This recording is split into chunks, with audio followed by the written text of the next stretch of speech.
I'm Dr. Lisa Palmer, Dr. Mama Bear, coming to you live from Florida.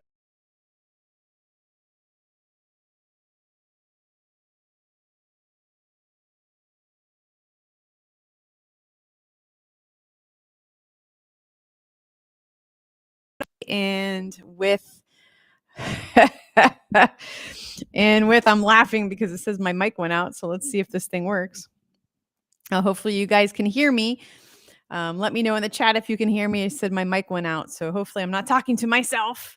But yeah, so as a natural healthcare practitioner, I love working on families. I love working on moms. I love working on kids. And the frustrating thing, though, is a lot of times young women, young girls, are taught some really weird information. So I was talking to one of my employees, and she was talking to a mom, and the mom was concerned because her daughter was on the shorter side. Now, if you look at the parents, it's kind of like,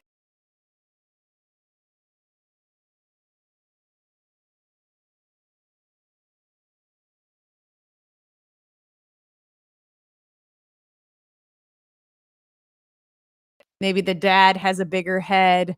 Maybe it looks like I officially lost my mic here, guys. Let me see. Okay, let's get rid of this guy. He's not working. Hopefully you can hear me. Oh, the mic went out. It was working, or is it not working? Okay, okay, good. Thanks. And so, if you're breeding dogs and you have the male dog and you have the female dog, and the male dog, the puppies are going to have attributes for the male dog and the female dog, right? That's just kind of how it goes in genetics. And so in the human world, if the mom is not very tall and the dad is not very tall, then it is very possible that you have a shorter child, right? It's just how it goes. Studying a little bit about genes, if you have a parent with brown eyes, you have a dad with brown eyes and a mom with brown eyes, it is very unlikely to have a child with light colored eyes because it's considered a recessive trait, right? So just genes 101. And so my employee was saying, yeah, I was talking to this mom, and the mom's on the shorter side, and the dad's on the shorter side, and the daughter's on the shorter side. And so this young lady is not hitting her growing milestones when you're looking at the height weight chart. So when I was at the University of Florida, I was a exercise science, sports medicine major, and we were taught that the height weight chart that insurance companies utilize is based on a survey. The survey went out and said, how tall are you? Most people round up. And how much do you weigh? Most people round down, right? And so, or they put their ideal. So maybe their ideal was this height and their ideal weight was this height, and that's what they submitted. And they took that data and they put it into a chart, and they decided what was considered healthy and what was considered not healthy. Now, working with Division I athletes, gymnasts, cheerleaders, basketball, softball, baseball, soccer, football, the majority of those athletes are in really, really good shape. The reason why I said the majority and not all is when you look at an offensive lineman and a defensive lineman, typically their adipose tissue or their fat tissue is at a higher percentage. I wouldn't necessarily say that they're a healthy athlete, right? A soccer player that's running 45 minutes straight, has a halftime and runs another 45 minutes straight is a very fit athlete. A basketball player that's running up and down the court tends to be a healthy athlete. A gymnast tends to be a healthy athlete. Now, when we're talking about those height weight charts and we're talking about Division I athletes, the majority of the athletes in the Division I program at the University of Florida when I was there they were considered obese according to that graph. It is not an accurate graph. The growth charts depend on the parents, right? So to me, as a holistic physician, I have a mom that comes in and she's on the shorter side, and I have a dad that comes in and he's on the shorter side, and I have a daughter come in and she's on the shorter side. That's what's gonna happen, right? That's pretty predictable. Same thing with a larger breed dog and a larger breed dog. You're gonna have larger breed puppies. It makes sense genetically. And so when it comes to girls' health, when you compare young ladies to averages, and height and weight, it may not be a good indicator of how healthy they are. What would be a better indicator of how healthy they are? So are they getting enough sleep at night? Do they have good energy levels? If you look at them, do they look vibrant? Can they stay awake in school? Are they doing well studying? Are they doing well in their sports? Like, these would be good indicators of health. Are they, the reverse of that would be, are they having problems with their weight? Are they having problems sleeping? Do they have a lot of acne? Is their hair falling out? Is their skin quality poor? Are they having digestive issues? Are they having pain of any kind? Those would be bad indicators, right? And so it's very frustrating as a holistic physician hearing that this healthy athlete is not meeting her growth milestones when both of her parents are on the shorter side. Healthy athlete, doing well in school, looks healthy, has good energy, from what I know, sleeps well. Great, leave her alone. The medical treatment for someone who is shorter is growth hormone. Your body makes its own hormones. If you put hormones in the body that you did not make, guess what happens? It unbalances the other hormones. And so you take a perfectly healthy little girl or boy and you give them growth hormone because you think they're too short. What ends up happening is it messes their endocrine system up. And so, for an example, probably 10 years ago now, I had a young man as a patient, and his mother was concerned because he was on the shorter side, and she was not a very tall person herself. And she had the viewpoint that women don't like short guys. And so I'm like, but there's short girls to go with the short guys, or there's, whatever, it's not about the physicality. So anyway, she was very concerned about this, and she decided that she was going to put her son on growth hormone. And what ended up happening is he did grow, but he grew so fast that he ended up getting a curve in his spine called a scoliosis. And he ended up having other issues because when you put a fake hormone in the body, whether it is growth hormone, testosterone, progesterone, or estrogen, it imbalances other hormones. I have a good friend. He's a great physician in natural fertility, and he explains the female and male endocrine system. If you were to make your own, hormones, right? Your body naturally makes its own hormones. The amount that the body naturally make is like one single drop of water in a big swimming pool. When you artificially take hormones, it's like consuming way, way more than the body makes. And so if you're a male and you're consuming testosterone, your body makes less testosterone, and the testicles actually can atrophy and shrink. When you're female and you take estrogen or you take progesterone, your body actually makes less of those hormones.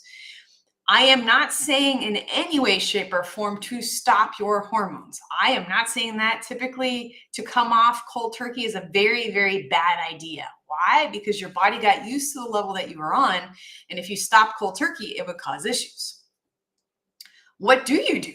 What do you do when there are imbalanced hormones? What do you do when maybe your kid isn't growing as much? So if it truly is a growth problem, what is the child eating, right? I'm not saying that's the case with this one. I think this case in particular, looking at her and observing her, I think she's totally fine, right? But say that, someone is concerned with that. Is the child getting enough sleep, right? And 8 to 10 to 12 hours. A lot of kids are up playing on video games and computers, and they're not getting enough sleep. What are they eating? Are they eating protein? Are they eating vegetables? Are they eating whole foods instead of just eating pizza and chicken McNuggets? Are they getting enough hydration? Are they moving their body, right? Are all these things in? If they're in, great. Now, when it comes to girls in puberty, girls that are given growth hormone can go into puberty as young as, depending on their age, as 8 years old, meaning that they may have periods at 8 years old. And so I had another case probably 15 years ago, and she was a shorter young lady, and they were giving her growth hormone, and she started having things grow. So I'll try to keep this PG because I know there's some kids on. She had developmental things happening to her at 8 years old that should have been happening at maybe 13 or 15 years old, including having a menstrual cycle at 8 years old. because the family was concerned that she would be short. Now, having a menstrual cycle at 8 years old, that has a whole other set of problems to it. If the cycle, so that's a whole other conversation in life. So when it comes to premenstrual syndrome, when it comes to PMS, when it comes to menopausal symptoms, those are due to imbalances in the endocrine system.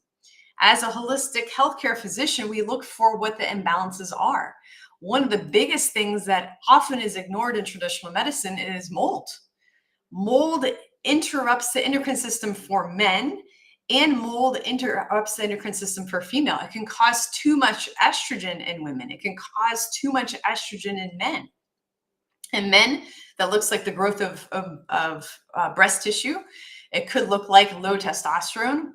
And consumptions of plastics also can produce too much estrogen and lower testosterone. In women, it could look like premenstrual syndrome, could look like cramps, could look like heavy periods, clots, cysts, emotional instability, we'll call it that, just to be PC or politically correct. In older women and women going through the change, it could look like hot flashes, it could look like dryness, it could look like low libido. Just because something environmentally is negatively affecting the endocrine system, negatively affecting the body's ability to balance hormones. And so whether we're talking about girls' health, boys' health, women's health, men's health, we're looking from our perspective in natural healthcare, we're looking at what is causing imbalances. Is it from mold in the environment? So maybe you had, here in Florida, we've had hurricanes. Some people suffered roof damage and may have current leaks that they're just not repairing or kind of ignoring. Those of you that live in areas that have basements, if you don't have basements in Florida, or most people don't have basements, maybe you have a wet basement. Right? I was just on a practitioner call, and one of the practitioners has a patient that has a wet basement and had furniture down there. So they had moldy furniture down there, and the fibrous material on the furniture was growing mold. Now, wood also, you can have wood on the outside of, you can have mold on the outside of wood as well, because wood is fibrous, right? It has fibers on the inside. So you can have mold negatively affecting hormones. You can have chemical exposure. So there are actually chemicals called hormone disruptors. And these chemicals in your environment can negatively affect your endocrine system. What do they look like? They look like sprays that people spray for scent. I'll leave brand names out of this. They look at like things that you can plug into your electrical outlets to make the room smell a certain way. It looks like certain cleaners that you spray on your counters or you clean your floor with, and those are toxic. And those toxins can disrupt the hormones and imbalance the body, which leads to symptoms. And so we look for those things. We actually do a history, and we look for, do you have mold in your environment? Do you have chemical exposure? Do you have heavy metal exposure? That can have an effect too. Another thing that often goes unnoticed or not talked about is EMF exposure to electronic magnetic fields. So is there radiation in your environment? These things, cell phones, right? I cringe if I see a baby chewing on a cell phone. Babies, my unpopular opinion, should never be touching cell phones, right? I remember nursing my daughter, and then you're there for a long time and wanting to scroll my phone, and my husband yelling at me that my phone was too close to her head. I'm like, yeah, honey, you're absolutely right. And put it to the side. I don't need to be on my phone breastfeeding my child, right? I don't need to have my phone in my bra, ladies. The closer this thing is to your body, the more EMFs that it's putting out. This warms up the brain, right? This can actually cause brain tumors or pituitary tumors or just a mess. So with girls' health, so that's the topic. With girls' health, look for disruptors. Look for what could be causing symptoms. We can help you with that. Definitely want to have my goal. So part of this webinar or part of this educational talk is my goal. My goal is to help moms, to help dads have the data that they need, so then their kids can grow up as healthy, happy, productive kids, and then they can raise their family that way, right? So it depends on the parents. What do the parents do now? Ideally, before they're pregnant, what do they do to prepare for pregnancy, get really healthy, and then teach those healthy habits to their kids? And then you have a whole bunch of giggles. So that's why that's in the title. You have a whole bunch of giggles. You have a happy child. You have a happy baby. You have a happy family. And the goal to that is for people to live out their purpose, right? People are happy when they're serving their purpose. I believe that we're all here for a reason. I believe that you have talents, and when you express those talents, whether it's music, art, maybe you're a great communicator, maybe you're great at business, whatever it is, whatever you're supposed to do, when you serve your purpose, life is super fun. When you serve your purpose and you're really in that serving your purpose, your mission, your reason for existing, like everything flows. Everything is super fun. Yes, you're going to have barriers. Yes, you're going to have hurdles. Yes, not everything's going to be perfect in your life. But when you are truly 100% healthy, right? I've never had a patient come in and be like, "Yay, I have a migraine," or "Yay, I'm in pain." Like I've never seen a person come in happy that they don't feel well. But when we find the cause through quantum nutrition testing, when we handle the cause of the problems with supplements, vitamins, minerals, electrolytes, herbs, homeopathy, we give the patient what they need to know. So maybe it's chemicals in their environment. Maybe it's they're radiating pieces of their body. Maybe it is they have certain things that they're exposed to, maybe even at work, that we can decrease their exposures. Whatever it is we need to teach them, they take that data, they apply that data, and they improve. If you are out there and you have a little girl that's having health issues, if you're a mom that's having health issues, if you're a dad that's having health issues, if you're a guy who needs our help or a gal that needs our help, please reach out.